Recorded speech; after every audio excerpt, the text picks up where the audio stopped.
Hello, everyone, and welcome to this edition of the Stogie Geek Show. I'm your host, Paul Asadorian, on this fine and glorious evening.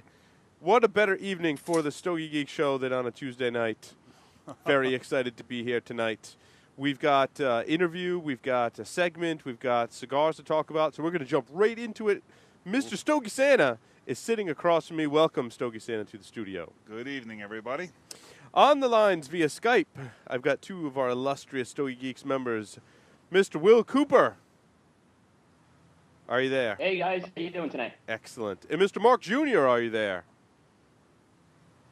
Of course I am. Yes, very nice, very nice. Let's see, why don't we, I don't know what Mark Jr. and Will are smoking. I wasn't able to see Mark Jr. today, so you're probably just smoking something random. Is that true?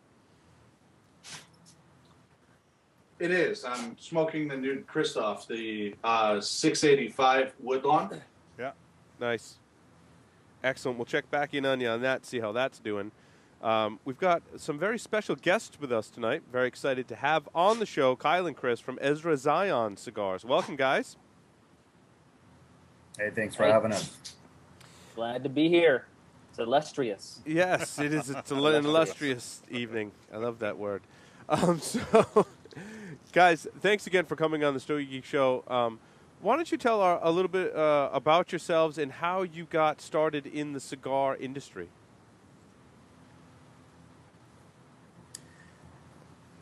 Uh-oh. Chris? Chris, I guess that means No, you're I up. just don't want to. Yeah, we'll No, we go always, ahead and we'll banter start back on and each other. forth. You don't want to get Kyle started because once you start in it, you just won't stop. So I might as well get it in while I can. But All right. Okay. It's your show, he Chris. gets the crap about it. So that's why I was trying to be nice and say, Chris. Yeah, the long and short of it is, you know, Kyle and I and Alan, we all met at church. We herfed multiple times a week over several years. And Kyle, that crazy cat, came in one night and he sat down and we were smoking and he said, "Hey, what do y'all think about making a cigar?"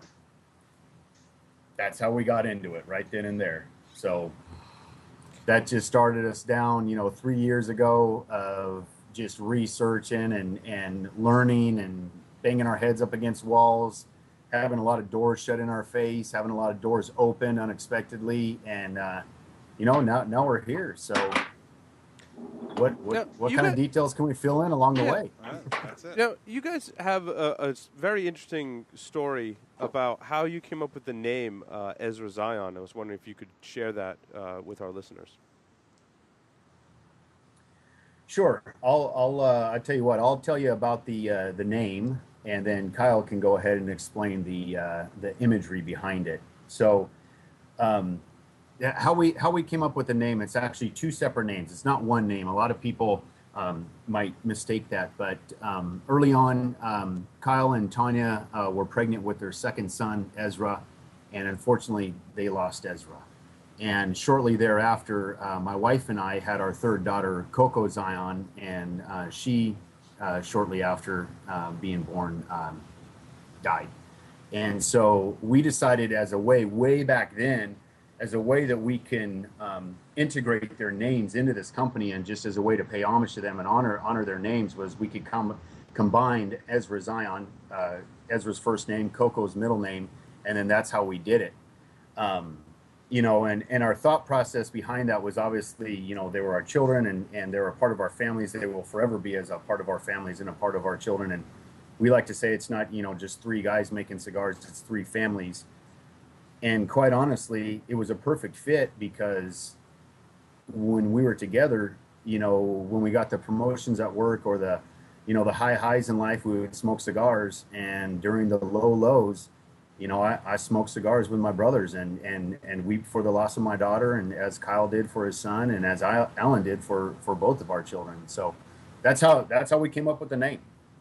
Yeah, I mean, certainly an understatement is it puts a real personal attachment to, your brand and the experiences in your own lives. And, we thank you for sharing that with us. And, we're happy to support you. And so tell me a little bit about the packaging and things like that. I know you both have done some interesting things with the logos and in various things in terms of the branding. Mm-hmm. Go ahead, Kyle. Yeah, sure. Well, if you look at the logo, which I got the band here. I don't know if these guys can see us or not, but I'm going to hold it up anyway just so I can see it. But Yep. there's two angels. Right. There, and they're holding up a shield with the E and the Z and the eternal flame right above the shield. Well, this kind of has a dual meaning. We were trying to come up with something that was not used. There's a lot of new cigar companies out there using lions or tigers or bears or whatever.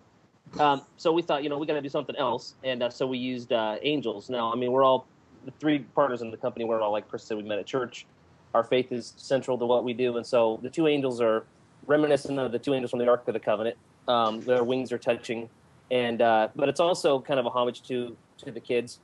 So it's our two angels that are in heaven and holding up the shield of the stars, representing the family and the eternal flame of God. So that's something that we as dads, when this whole thing kind of happened at the same time, stuff with the kids, and then the right at the time we were getting into the cigar industry and all that, and we thought it's a cool way to integrate our experience and this snapshot in our life into this company, and the traditional celebration when you have a baby is you smoke a cigar, so people will unknowingly be celebrating their little lives all around the world, all that stuff.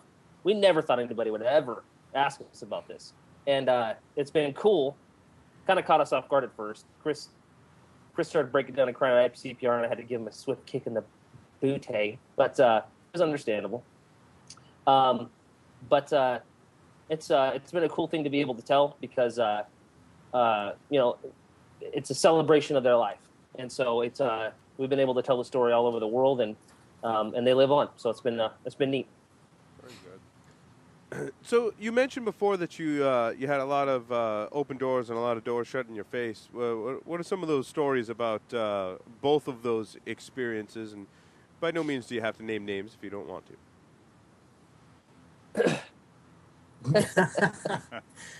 Nice. Yeah. Well, I'll tell you on the positive side, the this industry is like no other industry, and great folks from the folks who are working in the farms and the manufacturing side, all the way to the the guys that you sit around with and smoke within the lounge. Just great people, and early on we were very fortunate to Manolo Casado, I'll name names on the good side, was someone who took us under his wing real early, and gave us a lot of good advice. I mean, he's a prince of a man, and we still work with Manolo and TJ with our gold line, with our Honor Series line.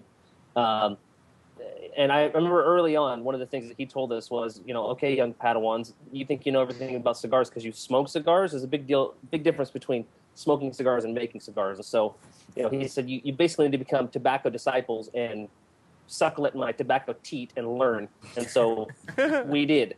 And we set ourselves to be, students of tobacco and do our due diligence there, because he said, do you want to have a cigar that is mediocre, but it's fun for you for some project, or do you want to actually make something that's going to be a special thing and that's going to last and that's going to make a statement in the industry? Well, obviously we wanted to do it right, and so he was somebody who really helped us along the way.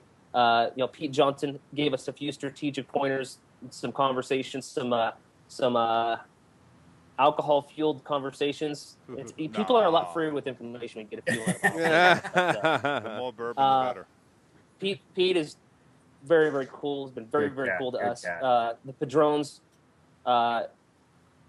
like family. They're just they're great people. So anyway, those are the good people. I don't know if we want to talk about who we had to go kneecap or threaten, or we had to have Chris's beer. Keep it positive. Keep it positive. Well, but along those lines, share with our listeners what were some of the more difficult things and the barriers to entry when you create your own cigar brand? Well, one of the first things is as we all know, being a part of the brotherhood or the sisterhood,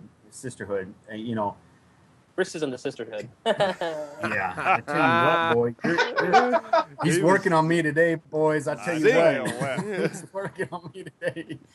No, but just being able to have the access, there's multiple layers and multiple doors that you can get into, and as all of us, as we come in contact with people throughout the industry, you're going to allow a certain level of access for that person, or you're going to push them back. And as you continue to build those relationships, that access is going to go deeper and deeper.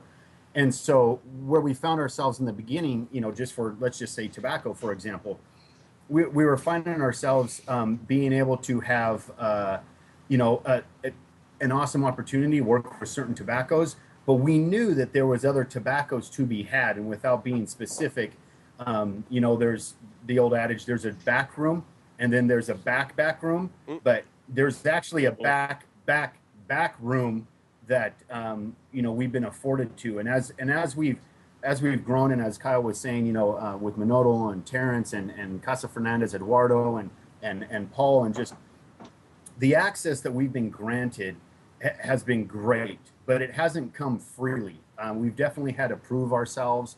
We've had to pass their testing process, if you can call it that, just so that we are granted that access to, certain special things that are out there. And let's face it, like Kyle said, Manolo, I'll tell you a real quick funny story about Manolo. The great thing about that man was, we started working with him a little bit and everything else, and he kind of sent us home and he says, I'm going to send you guys some cigars, and I really want to get your idea.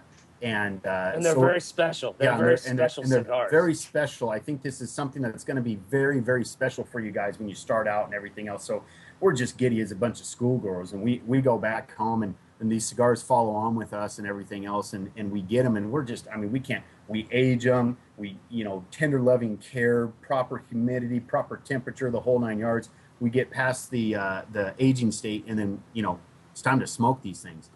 And there was 5 cigars that he had sent out. And so we smoked through all 5 cigars independently. We took time off of work, and we went through this whole rigmarole. And to be honest with you, those cigars sucked. They were egregious. They were just absolutely, but we're sitting there and we're thinking in our head, man, Manolo doesn't send out, he doesn't make crap cigars. So, man, we got to smoke this thing all the way down. There's something going to happen. Maybe it's too young, purge it. It's young, it's, whatever the case is. And so we go back and the first thing is, he sits us down and you all know Manolo. I mean, like Kyle said, he's a prince of a man. And so he's sitting behind the chair and he's, so, you guys got the cigars? Yeah. You smoke them? Yeah. So what'd you guys think? And we all kind of, look at each other and nobody really wants to say anything. And finally, Alan, he goes, quite honestly, Manolo, we don't think any of those would really be a good fit for us. And we try to say it as nice as possible. And Manolo. Well, I think he said it a little more colorfully than that. Yeah, a little bit more colorfully than that. Is this a family show? Is this a family show? Are we PG and No. 13? No. Let it go. Oh, that was. Yeah. Oh, there you go. That was unanimous. Yeah. No. So I think it was. These things are a pile of That's what it was. Yeah. Okay. And Manolo, he tilts his head back, laughs, smacks his hand down on the table, and he says, "Good. Now I know I can trust your word, and now we can get to work." It was all a test. It was really all funny. a test. He wanted to see if we had the intestinal fortitude and the integrity to come at him, understanding where his position was before us, if we could be honest with him, or if we were going to try to sugarcoat it or whatever the case is. And right after that, I mean, it was sealed. And so, everything's a test, man. You're only as good as your last move, and if you're not honest, somebody's going to find out sooner or later. So, Good point. Will, you sent down some Ezra Zion cigars. Which ones did you send? And then I want to hear from Kyle and Chris about these cigars. I sent the Eminence, which is their latest release. Mm-hmm. And I'm this is smoking it right now. Yeah, I'm smoking it now too. This is the Robusto size. So, guys, tell me about this blend. Go ahead, Kyle. Drop the deets. I know you love that word. He's ready. The deets. Oh, shoot. I'm cock-locked and ready to rock, brother. Okay, so the Eminence blend is my favorite blend that we've done, and here's why. Because it's got a San Andreas wrapper on it. And people might think, that's no big deal. There's lots of San Andreas cigars out there. Okay, well, you obviously never blended a San Andreas wrapper leaf. This leaf freaking bends every other tobacco leaf over. It dominates every other leaf. It is the alpha male of the blend. You can taste nothing else with this leaf other than it you can roll a 70 ring gauge cigar, and if it's not blended right, all you taste is a San Andreas wrapper. So it's a bear. We've had quite a tussle with the San Andreas leaf. But like I said, doing our due diligence on it. So I had this love-hate relationship with it. I love to smoke the San Andreas, leaf in a great blend. I'm a big fan of the San Andreas, but blending it is just a friggin' nightmare.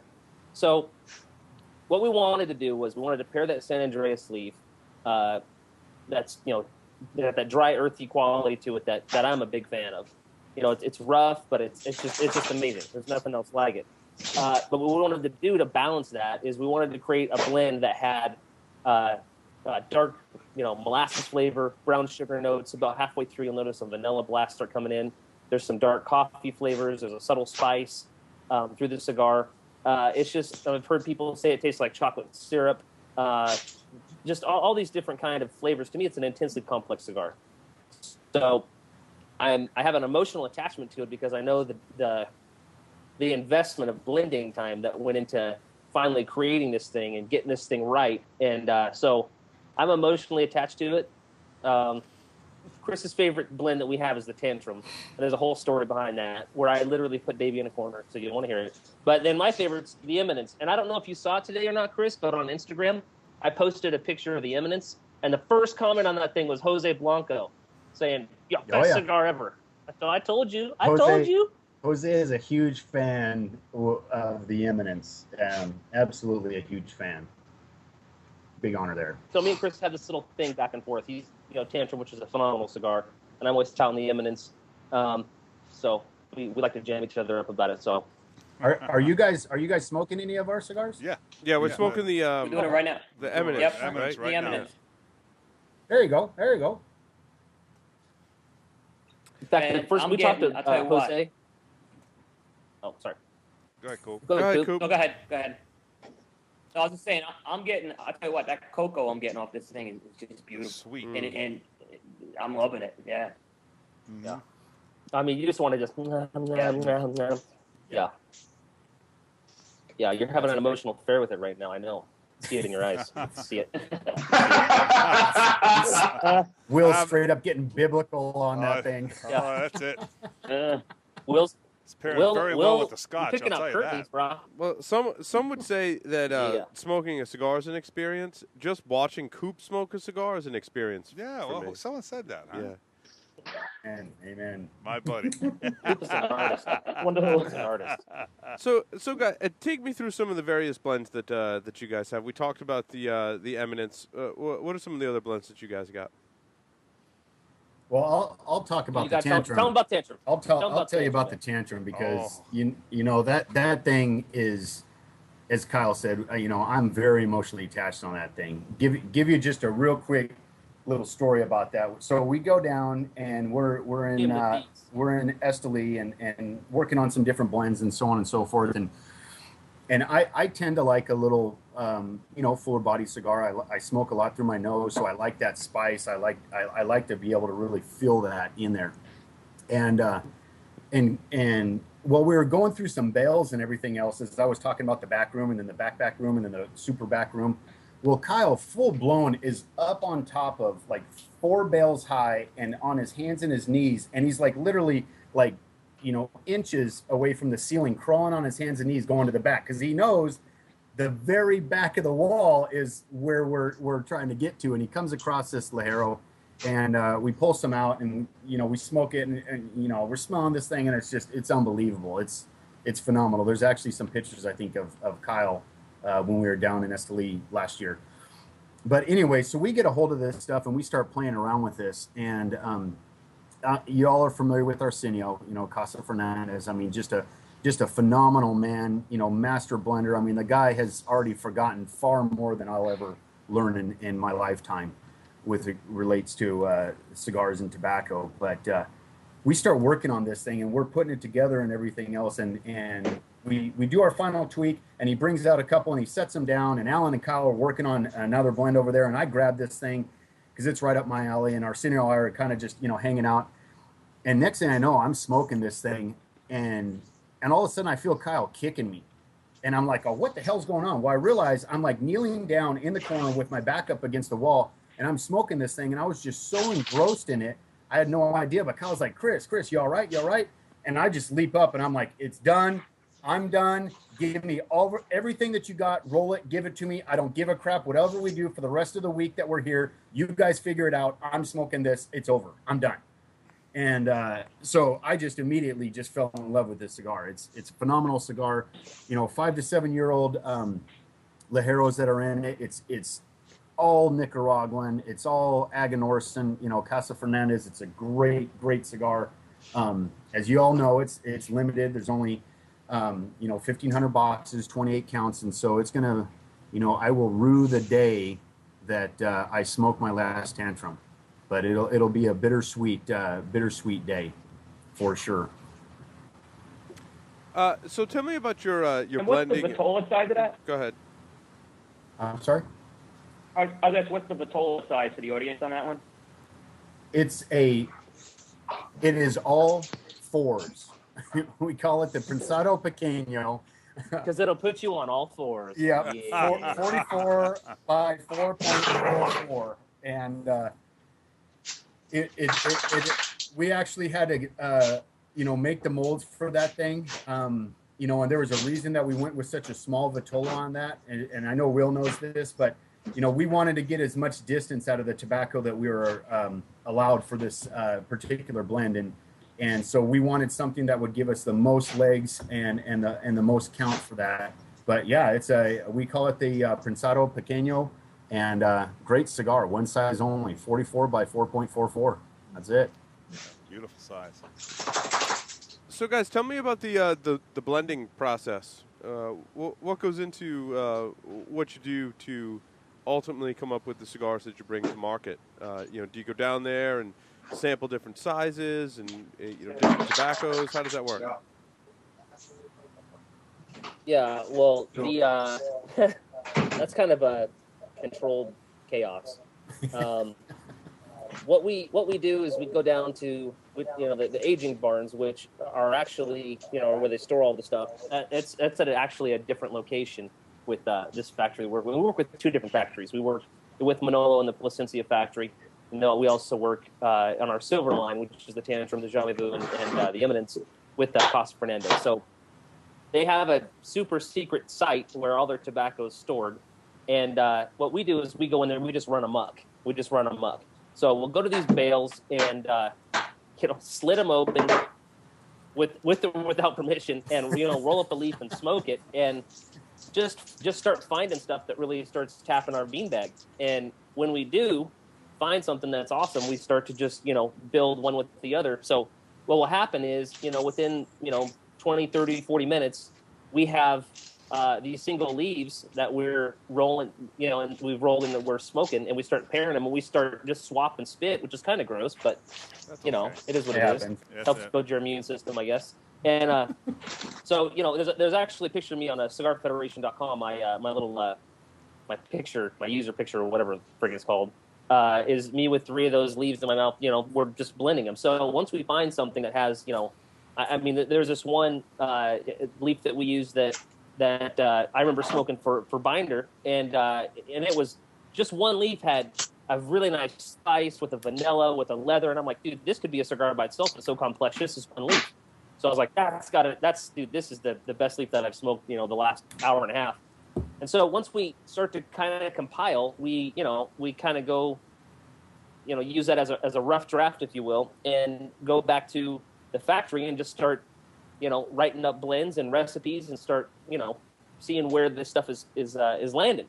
And once we have the actual cigars put, just rough rolled to where you can taste all the tobaccos together, and then that kind of passes muster, then we'll have them roll 10 of them with an actual mold, and we'll let them dry for an hour or so, and then we'll smoke them again. And if they keep passing the stages, with tweaks here and and there's too much pepper and this isn't balanced, or this is too linear, it's not complex enough. It takes forever. I was on the HERF last night, the virtual HERF on SigFed, and they were asking me about this, and I'm just like, or they asked about time frame, and I said, the first cigar we came out with, the Jamais Vu, which was called Eminence, the Inception when we launched it, we blended that for 14 months.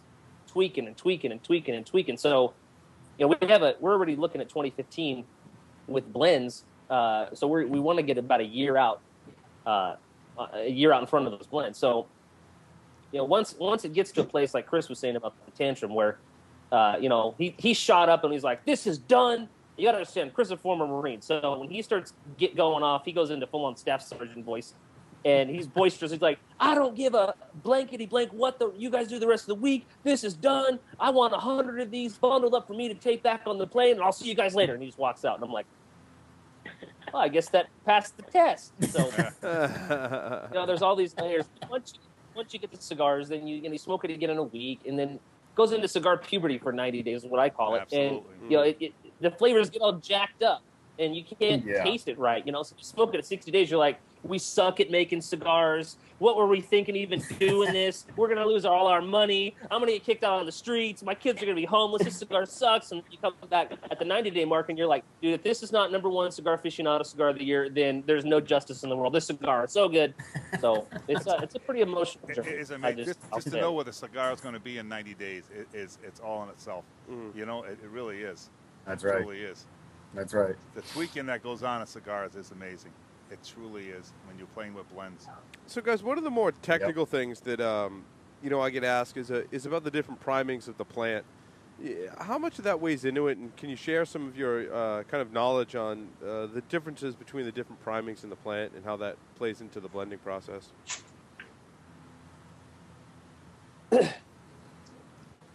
Well, I'll jump in since Chris just did the deer in the headlights thing. What can we tell? What can we not tell? For us, generically, it's dude, I'm just jamming you up tonight. It's beautiful. For us, generically, it's At this point. Yeah, it's my Abe Lincoln. Lincoln. There we go. Yeah. Look like a penny. All right. We approach the different primings as its own individual thing.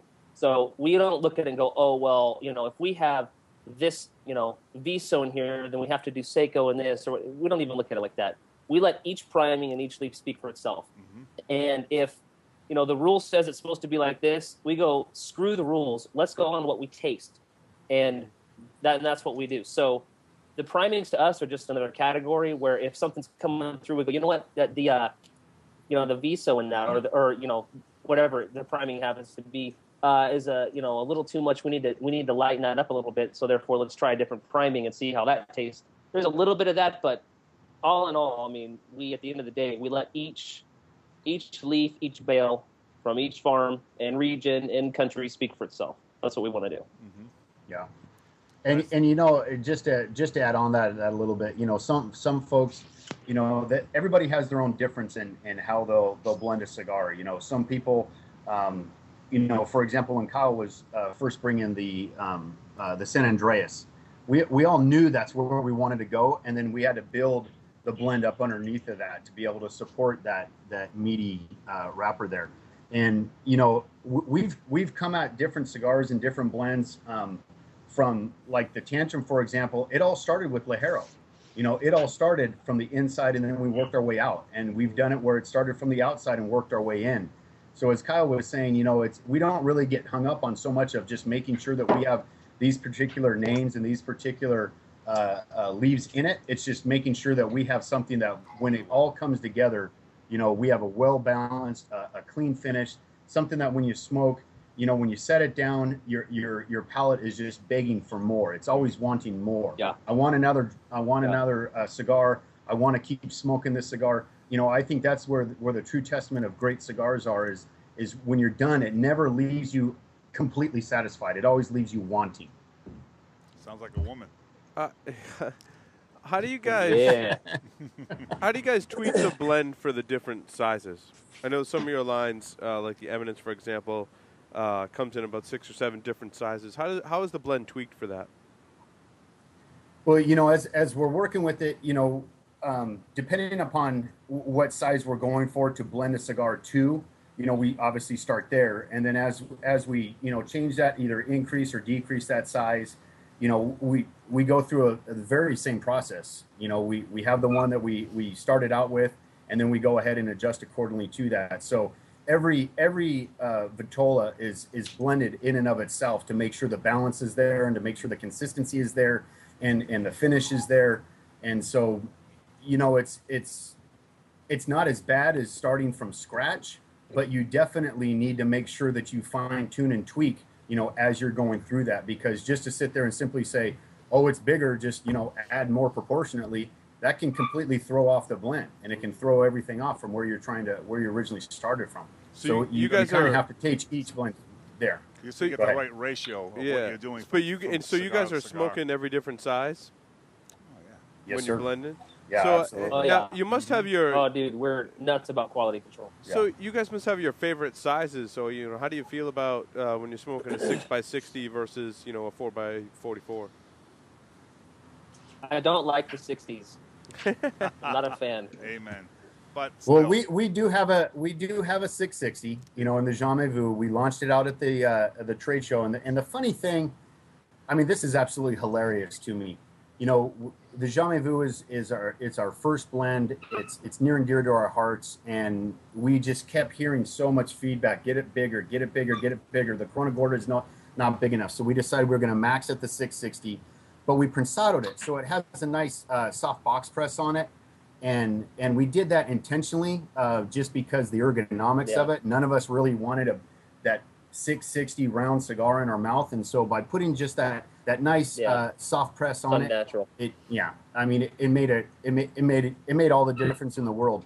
But to get back to what I was originally saying, we didn't say word one about bringing the 660 to the trade show this year. We didn't do a press release about it. We didn't do anything about it. We didn't sample it. We had one box on display in our booth at our PCPR that was a 660, and that was our #2 selling cigar at the show. Yeah. Didn't say nothing about it. No. The 660 is what it is. It's going to be there. And like you're saying, to each their own. Yeah. As long as you're smoking any kind of cigar, as long as you're smoking it, whatever the size is. It's not mine, but it is. And even though, you know, it may not be our personal, you know, favorite size, we still have to respect the feedback that we're getting from, you know, the retailers and the connoisseurs out there. And you know, I mean, let's face it, we're in a business to please people. They're spending their hard-earned money on a product that we're bringing to market. If we didn't listen to them, and if we didn't provide them what they're asking for, it might as well just be a hobby, you know. Mm-hmm. So what's the most mild and what's the most full strength cigars? You know, how does the spectrum go strength wise? Well, the strongest cigar that I think we have is the Tantrum. I mean, it's a small, short, little, you know, powerhouse. A lot of people say, oh, it's a Little great baby powerhouse. You know, it's a great commuter cigar. I can smoke that thing for 20 or 30 minutes, and you can. But, you know, I've also had times when I've smoked it, you know, well up into an hour. But as far as that strength goes, I really enjoy that thing. And so if you were to put that on the highest end, that would be the Tantrum. And I'll let Kyle tell you about what our, you know, I don't know if you can consider it mild. You know, we don't really do anything that's mild. You know, we kind of landed that medium full range. We don't want to just go absolutely crazy full bodied peppery where it's unsmokable. You know, Tantrum, it's a strong cigar, but it's so balanced and so yummy that you don't realize the strength and the power that you're smoking. And I mean, it's mostly Ligero, you know. So I would say everything we do, you know, the Jamais Vu, I think probably is the most medium one we have. Our Honor series that we do, which has a sun-grown Habano wrapper on it, would also probably be in that category. But you know, Eminence, the one that we're smoking now, I mean, this is a medium. Some people would categorize it as medium full. You know, so we try to stay away from that Macanudo mild. Yeah, but don't you think we get so caught up about strength instead of the flavor? I found this a medium body but full flavor. True. You know what I'm saying?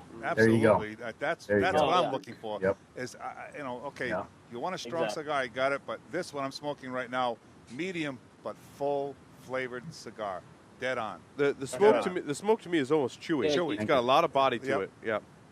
Yep. Yeah, Yep. I'm digging it, guys. Yeah, you hit the nail on the head, man. You hit the nail on the head. Yep. That's one of the things that you have the strength and you have the flavor. Strength to us, if you do a 1 to 10 scale, it comes in at 6 or 7 maybe. But flavor, we want to do the spinal tap. We want it to go to 11. Oh. So we have sound effects. We every cigar that we have, it's got to just be a complete roller coaster of complexity and flavor and all that. And the worst thing to us is not even a bad cigar. It's a bland cigar, because a bland cigar, it tricks you, because you keep thinking, okay, I just spent my money on this. I heard it was all right. I heard it was good, and I'm smoking it, and maybe I'll give it an inch. I'll give it an inch and a half. Maybe it'll pick up. Maybe it'll open up, whatever. And then before you know it, you've wasted 30, 40 minutes of your life, and you're like, dude, you tricked me. This cigar tricked me. This cigar ripped me off. If it's bad, at least I know it in the first 5 minutes, and I can go put that out and look at something else that's good. I can go pick up an Ezra Zion. There you go. and what's amazing with people, I manage a local B&M, and I tell them, I said, you look at anywhere from a $10 to a $15 cigar, you're getting an hour and a half, 2 hours of enjoyment. Where do you get that for that kind of money? It just doesn't happen. You'll blow that in a movie. That's right. And it really, it's all in, and not only the flavor of the cigar, but what it gives you for that 2 hours of relaxation. Or, if I didn't smoke cigars, I'd be divorced. There's no doubt. It's just such an amazing thing. It really is. So, do you guys have anything coming out in the Connecticut shade or anything in the mild offering? Having said all that, No. No, good. No. But the sweetness on this is picking up immensely. Yes, right now. I agree. I tell you, the scotch that I'm drinking, what is it? The Glenfiddich in this? Yeah, this is unbelievable. we're drinking the. It's as good as forget about it. Oh, no. We're drinking a Glenfiddich. It's called the Cask of Dreams. I feel like that's a Tenacious D skit. It sounds like, yeah. It sounds like a sexual deviant disease. Wet dreams? Oh, sweet dreams. Okay, whatever. Will, did you have any questions for our special guests? Can I have some more of that, actually? No.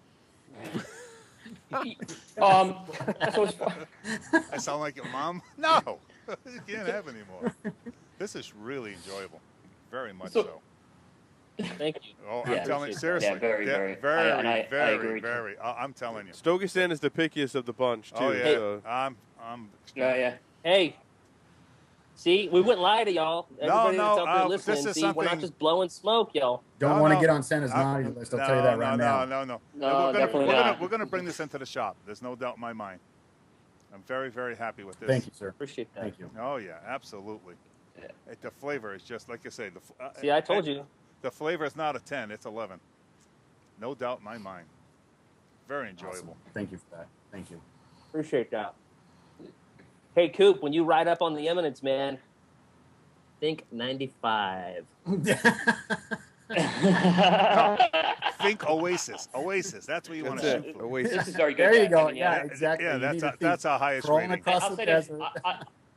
Oh, tell you that's what- right. Yeah, I just heard about Yale's rating system. I tell you what, though. I just don't like numbers. You- Numbers that mean I tell you what, nothing though, to me. and I think one of the reasons why Stogistan is enjoying this so much, and I am as well, is the way that it's building from start to where I am now. Not even halfway through, and it's already making a nice transition. The flavors are developing, and it's doing that change up kind of thing that I really like, and I think that's one of the things that you kind of hit on is. It's a journey, right? And It's a journey. It's doing that for me. Right. I don't know if it was Chris or Kyle, whatever. I'm not into so much the complexity of the cigar. That's important, but the balance that stays with it. That's the key. And some cigars for me, and some of the ones on my list this week, right? Some of them were really aged, and that first inch or maybe that first third it was really good, and then it just fizzles out. And in this cigar, I can tell is not doing that, right? It just keeps picking up with flavor as it goes along, and that's one of the characteristics of a great cigar. It will continue. The Eminence one will continue to build in flavor. You'll notice that ratcheting up. It does not die off, and that's one of the things that we do for quality control. I mean, we're a new company. I mean, we've been around since the trade show in 2012. So a year and a few months we've been around, and we're little guys. I mean, we genuinely make boutique cigars in small batches, and we want to do it right. And so our competitive advantage, if you will, in the marketplace has got to be quality. I mean, we cannot drop the ball there. We have nothing. So we smoke these cigars to quality control these things. We light them wrong. We smoke them wrong because there's people out there that don't know how to smoke, and they're buying your cigars and going, oh yeah, well, it tastes like charcoal. Well, that's because you just torched it with the daggum creme brulee torch. Yeah, exactly. Right. So we abuse the cigars. We cut them wrong. We crack the wrapper. We try to put it through its paces. And I know that sounds weird, but we want to blend a cigar that stands up to all of that and still can taste good. Mm-hmm. So and the flavors is what really matters. One of the main things we focus on when we go to blend. We focus on complexity, we focus on flavor, but really we focus on the finish, because that's what stays with you. Mm-hmm. If you see people that are drinking a bunch of water while they're or whatever they're drinking, Diet Dr. Pepper or whatever, while they're smoking a cigar, it's because that blend is imbalanced and it's drying out their palate. Or if you see people that spit a lot when they smoke, well, that's because that cigar tastes nasty, and it's not balanced and it's harsh and it's like the coyote Duke in your mouth. It's foul, and so. The finish is what you remember. The finish is most of the flavor. And so that's what we aim for, is that clean finish that, like Chris was saying, when you set that cigar down or, you let your palate rest for 30 seconds, 60 seconds between puffs. Right. Or you get up and go to the bathroom. I mean, mid-pee, you should be going, man, that is good, because the finish is just clean. Yes. It's got good form. Good form. Now, another thing you were mentioning, and this is my expertise, is quality control. Can you mention some other what you do for quality control on the rolling of the cigars or at the factory? Do you know what I'm saying? Is there a draw master involved? Not a draw master? You know what I mean? I just want to know. Everything's tested. Yeah. Mm-hmm. Yeah. No, everything's tested. I mean, we're involved with it when our cigars are on the tables. We're there. To answer your question, draw master, absolutely. We have, in our boxes, you'll see actually, date rolled. It'll have the names of who was rolling it. So we can actually go back and if we ever do have any issues, and thank the Lord we haven't, but if we ever do have any issues where there's, a plug or something's just out of whack, we can actually go right back to where it was. And we can, get that lot out, and we know exactly where those cigars are. So if there is anything, exactly, you have to do it, and it's hard because you're dealing with South American countries and factories that it's not like America where everything's bar coded and right. I'm going to scan in this part and this part goes with this part and this part and everything else. So if you're not engaged in that quality control process, and if you're not down there, working the room and picking them up right off of the tables and out of the wheels and out of the aging room, and like we were saying, all the way through, as we call it, cigar puberty, from rolling all the way into 90 days, you have to be working that, because at the end of the day, being new to the industry, like I said before, you're only as good as your last move. It only takes one screw up to really hurt us. And and so we spend a lot of time with the tobaccos. We spend a lot of time smoking them. When we have shipments to go out, we're pulling right out of the shipments, and we're smoking that during the week. As we're having business meetings or just hanging out or with family or whatever the case is. And let's face it, that's fun too, because you get to smoke a crap ton of cigars, but you're also working, and making sure that it's still consistent. Too, there's always it's a man-made product. Variations, you'll never take that out. So every once in a while, there's going to be a plug cigar. If you keep it at, a 10% or lower, you're fine. But it is what it is. It's a man-made product. And sometimes, it happens. It's nothing you can do about that. I mean, it really isn't. You hope it doesn't happen. But. Hey, Will, did you have questions for our guests? Yeah. Go ahead. So I guess one thing is, can you hear me? Yes, sir. Yeah, buddy. Can you guys hear me? Oh, yeah. Okay, great. So earlier, I guess, or towards the end of last year, you guys entered into a distribution agreement with Emilio Cigars. You want to talk a little about that and how's that going? Sure. Yeah. No, we, towards the end of last year, we were on Dog Watch, and the guys, invited us on. We were brand new, and that was actually heard by the national sales director, Nate McIntyre, with House of Emilio. And he heard our story. Bob had asked us about, telling us the story about how we came up with the name and so on and so forth. And that started the road with House of Emilio. Nathan called us up. Next thing you know, we're sending him samples. We're talking. And one of the challenges of being a young cigar company and being new is you're doing everything on your own. I mean, literally, I have a ranch up here in North Texas. And so I converted my barn. I kicked all my horses out. I converted my barn into this huge humidor, and everything was in there. So not only were we working all the events and opening up accounts, but we're also doing our own shipping and our own receiving and accounts payable. I mean, just all that stuff. Well, Gary Griffith with Emilio, who's also the cornerstone of House of Emilio, he came to us and just said, hey, if there's a way that we can help you out, we can help you out with this distribution on that. And that was just such a blessing to us by being able to have one location. We have a warehouse up in New Jersey that all the brand owners of House of Emilio, we all warehouse there. So we're able to leverage and get economy of scales working on our favors to help with the cost of storing, to help with the cost of shipping and everything else. And it's been a great thing. I mean, Gary has been one of those men that he's absolutely literally opened the door to his own home. The first time we met him, we fly out to Delaware, we meet the guy, he buys us this great steak dinner, and he slides some keys across the table. And Kyle and I are like, oh, what's this? He goes, that's the keys to my house. You guys are going to be staying at my house tonight. And I mean, that's the kind of guy that he was, and we literally slept in his bed. And No. Whoa. You slept in his bed. You slept in his That's bed, and I slept in the guest room. Is that how we got the You cigar? got Gary. Go ahead and leave that one alone. Let Gary, Chris. No, exactly. Thank you. Okay. See, Kyle will talk all kinds of crap about me, but you notice he won't say crap about Gary because he knows Gary, that little vampire, will fly in the middle of the night with that big old sword, and he will decapitate that man. Oh, yeah. He'll talk crap about me, but he won't say nothing about Gary. So go ahead, Kyle, talk some shite. Go ahead, get it off. No. All I'm going to say is that's why you snuggle into his bed and you absorb the Gariness, and that's why you're so awesome. That's the point I was making. Well, Gary, a compliment. Gary went and stayed with his then girlfriend while Kyle and I stayed at his house, and he was just like, smoke anything you want, drink anything you want out of the liquor cabinet. We'll see you guys in the morning. And I mean, that's just the kind of guy. So we did. And we did. That speaks volumes for you two also. Yeah, we rated right? You know what I mean? So. Yeah, well, It's pretty funny because we got there and he's like, oh, make yourselves at home. The way he talks, home. And there's food, there's some beer and wine.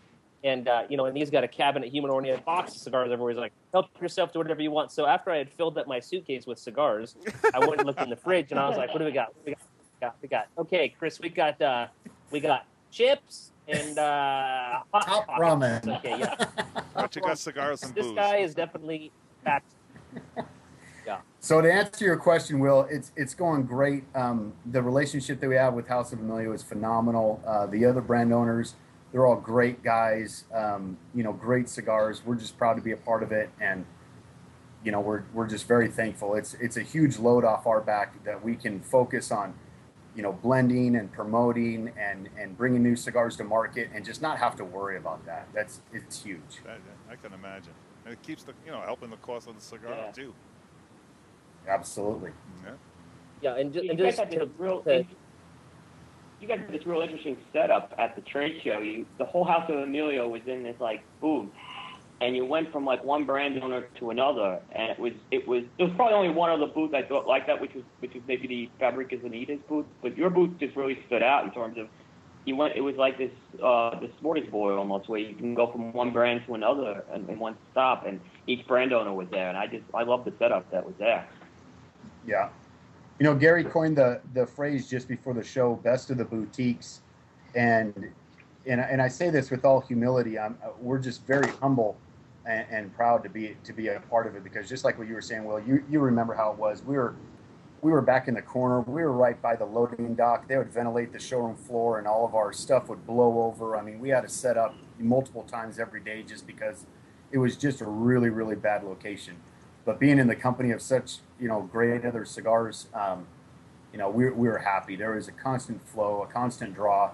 And I guarantee you, every shop owner that came into that House of Emilio area left, whether if it was with Ezra Zion or Wyacon or Epicurean or whoever they ended up picking up, they did it right. They were able to walk away knowing that they got themselves a great boutique cigar to bring into their humidor.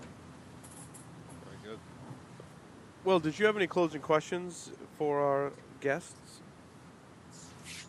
Okay, I gotta push the limits here. Please do. So we were at the when we were at the trade show. I know you guys mentioned the FHK, which is a project you're working on. Is that something you guys are still looking at? Where does that stand? Kyle's doing the pee-pee dance right now. Mrs. Giddy's a little schoolgirl. Go ahead, Chris. Give him the deets about the Yeah, the FHK, also known as the it stands for the three surnames of the owners, Fonseca, Hoover, Kelly, and that thing, it's a great cigar. It's a great blend, as Will was saying. We debuted it at the show. It wasn't available for samples or anything except for pre-order. We just showed it behind glass. Yeah, we showed it behind glass because that's really all we had. Yeah. But it's in our Honor Series line, and it's going to be coming out in 4 Vitolas. It's a wonderful blend. Kyle can talk to you a little bit about the blend, but yes, we are still working on that. Yes, we're still making sure that when it does hit the market, that it's going to be right. We can't send it out before the time. As Gary likes to say, tobacco drives the process. So no matter where you're at, we just got to make sure that thing ages just right, because we know exactly where we want it to be, and it's just not there yet. But it's going to be coming soon. So Kyle, if you want to talk a little bit about the blend, I know you're near and dear to that thing.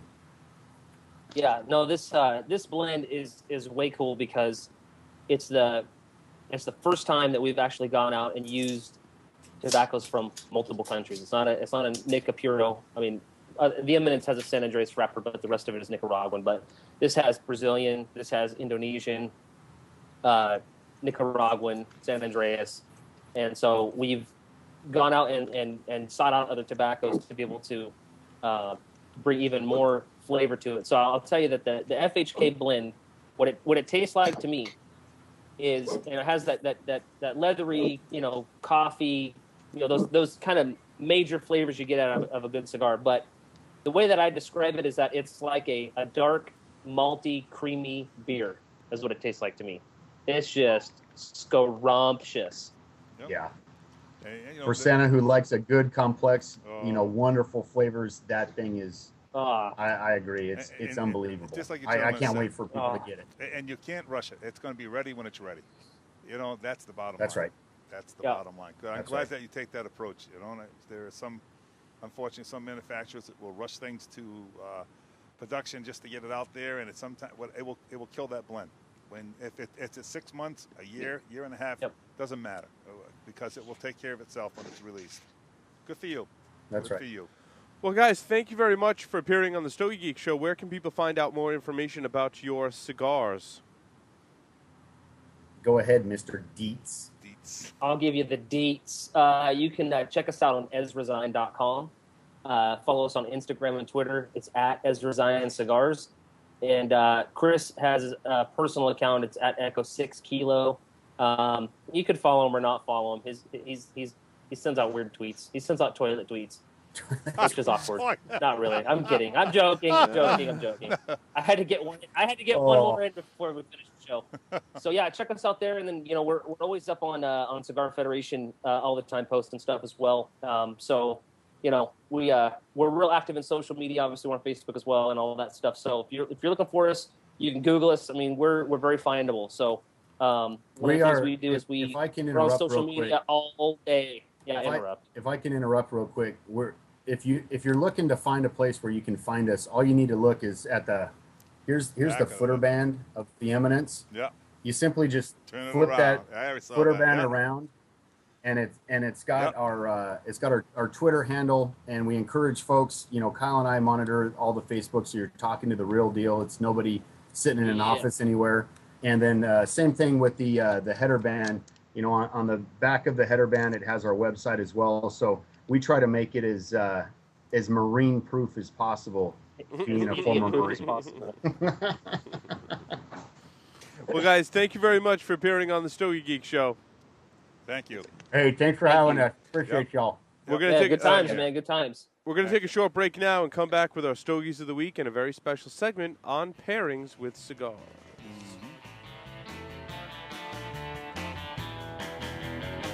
I feel like the month.